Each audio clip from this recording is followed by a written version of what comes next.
Hi, welcome to ടിനക്കോസ്. നമ്മുടെ കേരളത്തിലെ ഏറ്റവും വിശിഷ്ടമായ ക്ഷേത്രങ്ങളിൽ ഒന്നാണ് ഗുരുവായൂർ ക്ഷേത്രം. ഭഗവാൻ ഗുരുവായൂരപ്പന്റെ അനുഗ്രഹത്തോടെ ഓരോ വർഷവും ഇവിടെ അത്യന്തം ഭക്തിഭാവത്തോടെ ആഘോഷിക്കുന്നതാണ് ഗുരുവായൂർ ഉത്സവം. കുംഭമാസത്തിലെ പൂയം നക്ഷത്ര ദിവസം കൊടിയേറി 10ാം നാളിൽ ആറാട്ടോടു കൂടി സമാപിക്കുന്ന കൊടിയേറ്റ ഉത്സവമാണ് ഗുരുവായൂർ ക്ഷേത്രത്തിലെ പ്രധാന വിശേഷം. 10 ദിവസത്തോളം നീണ്ടു നിൽക്കുന്ന ഈ ഉത്സവത്തിൽ അനേകം ആചാരങ്ങളും ശോഭയേറിയ എഴുന്നള്ളിപ്പുകളും സംഗീതവും കലാപരിപാടികളും നടക്കുന്നു. ഇപ്പോൾ നമുക്ക് ഈ 10 ദിവസത്തെ ഉത്സവത്തിന്റെ പ്രധാന വിശേഷങ്ങൾ എന്ന് കണ്ടാലോ. 2, 3, 4 ദിവസങ്ങളിൽ ക്ഷേത്രത്തിലെ ശീവേലി, പഞ്ചവാദ്യം, മേളം, ആനകളുടെ എഴുന്നള്ളിപ്പ് എന്നിവ നടക്കും.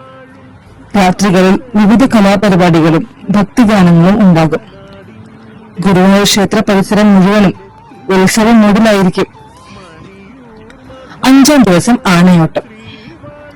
ഉത്സവത്തിലെ ഏറ്റവും പ്രശസ്തമായ ചടങ്ങുകളിൽ ഒന്നാണ് ആനയോട്ടം. മഞ്ഞാടിക്കാവിൽ നിന്ന് ക്ഷേത്രം വരെ ആനകൾ ഓടിയെത്തുന്ന ആചാരമാണ് ഇത്. ആദ്യം ക്ഷേത്രത്തിലെത്തുന്ന ആനയ്ക്ക് ഉത്സവത്തിലെ പ്രത്യേക സ്ഥാനവും ലഭിക്കും.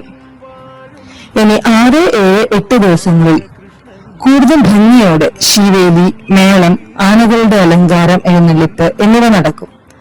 ഭക്തജനങ്ങളുടെ തിരക്ക് ഈ ദിവസങ്ങളിൽ വളരെ കൂടുതലായിരിക്കും.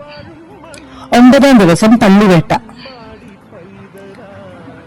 ഭഗവാൻ ദുഷ്ടശക്തികളെ നശിപ്പിക്കുന്നതിനുള്ള പ്രതീകമായി ഈ ചടങ്ങ് നടത്തപ്പെടുന്നു. ഇത് ഗുരുവായൂർ ഉത്സവത്തിലെ അത്യന്തം പ്രധാനമായ ഒരു ആചാരമാണ്. 10ാം ദിവസം ആറാട്ട്. ഉത്സവത്തിന്റെ അവസാനവും ഏറ്റവും പ്രധാന ദിവസവും ആണ് ആറാട്ട്. ഭഗവാന്റെ ഉത്സവ വിഗ്രഹം ഘോഷയാത്രയായി കൊണ്ടുപോയി ആറാട്ടുകുളത്തിൽ വിശേഷ സ്നാനം നടത്തും. ഇതോടെ 10 ദിവസത്തെ ഗുരുവായൂർ ഉത്സവത്തിന് സമാപനം കുറിക്കുന്നു. ഇങ്ങനെ ഭക്തിയും ആനന്ദവും നിറഞ്ഞ 10 ദിവസങ്ങളാണ് ഗുരുവായൂർ ഉത്സവം. ഉത്സവ സമയത്ത് മാത്രം തൊഴാനും കാണാനും സാധിക്കാവുന്ന മറ്റൊരു ഭാഗ്യമാണ് സ്വർണ്ണപ്പഴുക്ക മണ്ഡപം. സ്വർണ്ണപ്പഴുക്ക മണ്ഡപം എന്താണെന്നും ഏത് സമയത്താണ് തൊഴാൻ സാധിക്കുക എന്നും എങ്ങനെയാണ് രൂപം കൊണ്ടതെന്നും നമുക്കൊന്ന് നോക്കാം. പഴുക്ക എന്ന് പറഞ്ഞാൽ കവുങ്ങ് അല്ലെങ്കിൽ അടയ്ക്കാമരം. പണ്ടുകാലത്ത് കൊടിമരവും ചട്ടക്കൂടും പീഠവുമെല്ലാം കവുങ്ങുകൊണ്ടാണത്രേ രൂപീകരിച്ചിരുന്നത്. കാലക്രമേണ കല്ലും സിമന്റും വെള്ളിയും സ്വർണവും എല്ലാം കൊണ്ട് രൂപീകരിച്ചു. എന്നാലും പഴുക്ക മണ്ഡപം എന്ന പേര് അതേപോലെ നിലനിൽക്കുന്നു. ആനച്ചമയം കൊണ്ട് അലങ്കരിച്ച് തായമ്പക കൊട്ടി വീരാളിപ്പട്ട് വിരിച്ച് പിണ്ടിക്കോലത്തിൽ തിരമ്പു വയ്ക്കുന്നു. ഇതേസമയം 33 കോടി ദേവന്മാരും അവിടെ ഭഗവാനെ സന്ദർശിക്കുവാൻ വരുമെന്നാണ് സങ്കല്പം. ഈ സമയത്ത് ഭഗവാൻ വളരെയധികം പ്രസാദിച്ചിരിക്കുന്നതിനാൽ ഭക്തർക്ക് എന്ത് ചോദിച്ചാലും ഭഗവാൻ നൽകുമത്രേ. ഇനി പഴുക്ക മണ്ഡപം എവിടെയാണ് വെക്കുന്നതും എപ്പോഴാണ് കാണാൻ സാധിക്കുന്നതെന്നും നമുക്ക് നോക്കാം. ഉത്സവ സമയത്ത് മാത്രമാണ് ഭഗവാനെ പഴുക്ക മണ്ഡപത്തിൽ കാണാൻ സാധിക്കുക.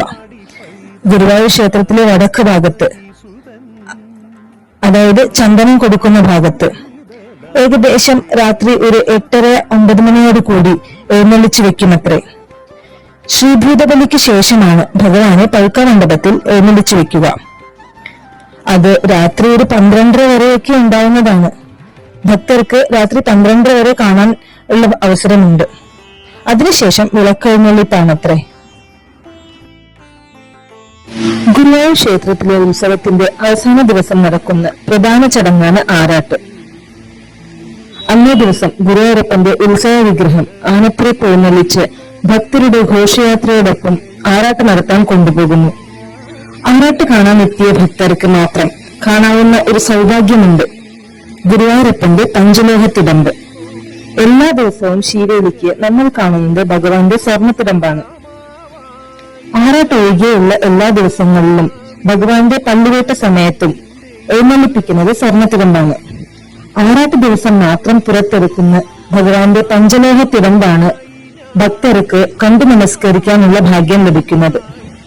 ഇത് വർഷത്തിൽ ഒരു ദിവസം മാത്രമാണ് പുറത്തെടുക്കാറുള്ളത്. ഇത് ആറാട്ട് ദിവസമായ അന്ന് രുദ്രതീർത്ഥത്തിൽ ആറാട്ടിനായി ഉപയോഗിക്കുന്നു. എല്ലാ ഭക്തർക്കും ഇത് കണ്ടു തൊഴാനുള്ള ഒരു ഭാഗ്യം ഉണ്ടാകുന്നു.